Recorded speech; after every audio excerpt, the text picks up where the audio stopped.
আসসালামু আলাইকুম সবাইকে। আপনাদের সবাইকে স্বাগত মারিয়াস হোম কুকিং চ্যানেলে। আজ আমি আপনাদের জন্য নিয়ে এসেছি ডিম দিয়ে বানানো একটি সহজ নতুন আর খুবই মজার একটা রেসিপি।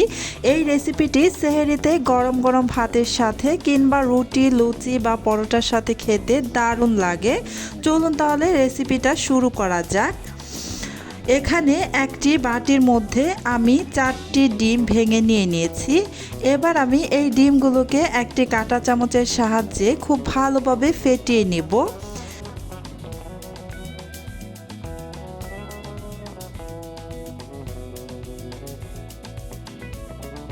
ডিম ফেটিয়ে নেওয়া হয়ে গিয়েছে।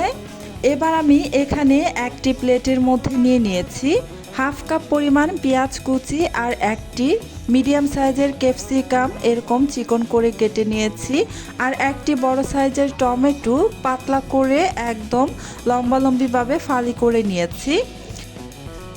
ডিমের যে মিশ্রণটা আমি রেডি করে রেখেছিলাম সেই মিশ্রণটা এখন এই টমেটো ক্যাপসিকামের মধ্যে দিয়ে দিব।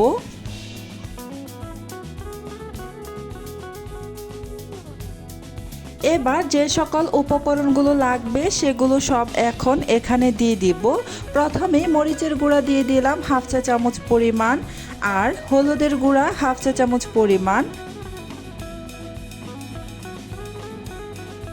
ধনিয়ার গুঁড়া দিয়ে দিচ্ছি 1 চা চামচের 3 ভাগের 1 ভাগ,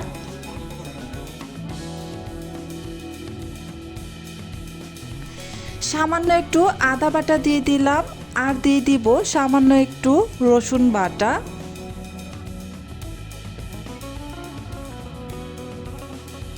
1 চা চামচের 3 ভাগের 1 ভাগ জিরা বাটা দিয়ে দিলাম। এবার আমি চুলায় চলে আসলাম। চুলায় একটা প্যানের মধ্যে দিয়ে দিয়েছি 3 টেবিল চামচ পরিমাণ সরিষার তেল। আমি আজকে এই ভাজিটা সরিষার তেলে করব, আপনারা চাইলে এখানে সাদা তেল ব্যবহার করতে পারেন। তেল গরম হওয়া পর্যন্ত আমি অপেক্ষা করছি।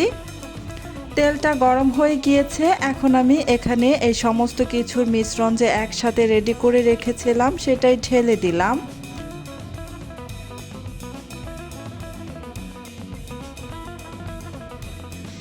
এবার বেশ ভালোভাবে নাড়াচাড়া করে মিশিয়ে নিতে হবে। আমি খুব ভালোভাবে নাড়াচাড়া করে মিশিয়ে নিচ্ছি।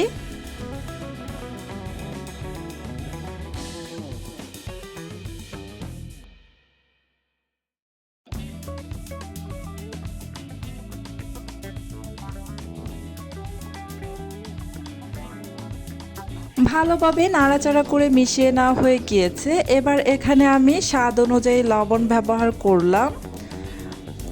লবণটা দেওয়ার পর আবার একটু নাড়াচাড়া করে ভালোভাবে লবণটা মিশিয়ে নিচ্ছি।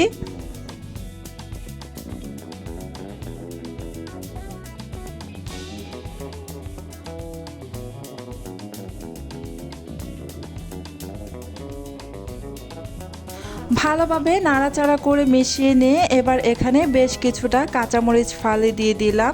এখন ঢাকনা দিয়ে ঢেকে প্রায় 5 মিনিটের মতো চুলার আঁচ মিডিয়াম টু লো হিটে রেখে তারপর রান্না করে নেব।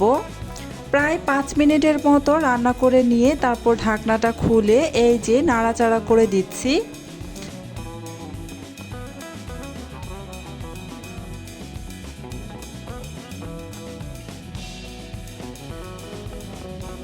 আবারও চুলার আঁচ মিডিয়াম টু লো হিটের মাঝামাঝিতে রেখে ঢাকনা দিয়ে ঢেকে আরও 2 মিনিটের মতো রেখে দিব। 2 মিনিট পর ঢাকনাটা খুলে নিয়ে আবার একটু নাড়াচাড়া করে নিচ্ছি। এভাবে ঢাকনা দিয়ে ঢেকে যদি ভাজিটা করেন তাহলে খুব দ্রুত ভাজিটা হয়ে যাবে, খুব বেশি সময় লাগবে না। অল্প সময়ের মধ্যেই খুব সুন্দরভাবে এই যে ক্যাপসিকাম আর টমেটো যে দিয়েছি এটা খুব ভালোভাবে সিদ্ধ হয়ে যাবে। আমি একটু চেক করে নিয়েছি, ক্যাপসিকামগুলো খুব ভালোভাবে সিদ্ধ হয়ে গিয়েছে। এবার আর ঢাকনা দিয়ে ঢেকে দিব না, আরও 2-3 মিনিটের মতো নাড়াচাড়া করে বেশ ভালোভাবে ভেজে নেব। একদম ভাজা ভাজা হলে তারপর আমি নামিয়ে নিব। এই তো একদমই ভাজা ভাজা হয়ে গিয়েছে, এখন আমি নামিয়ে নেব।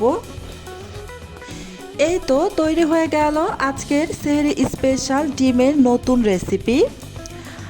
আজকের এই রেসিপিটি যদি আপনাদের কাছে ভালো লেগে থাকে তাহলে লাইক, কমেন্ট আর শেয়ার করে দিবেন। আর এমন আরও সহজ ঘরোয়া রেসিপি পেতে মারিয়াস হোম কুকিং চ্যানেলটি সাবস্ক্রাইব করে পাশে থাকা বেল আইকনটি ক্লিক করতে ভুলবেন না। সবাই ভালো থাকবেন, আবার দেখা হবে নতুন একটি রেসিপি নিয়ে। আল্লাহ হাফেজ।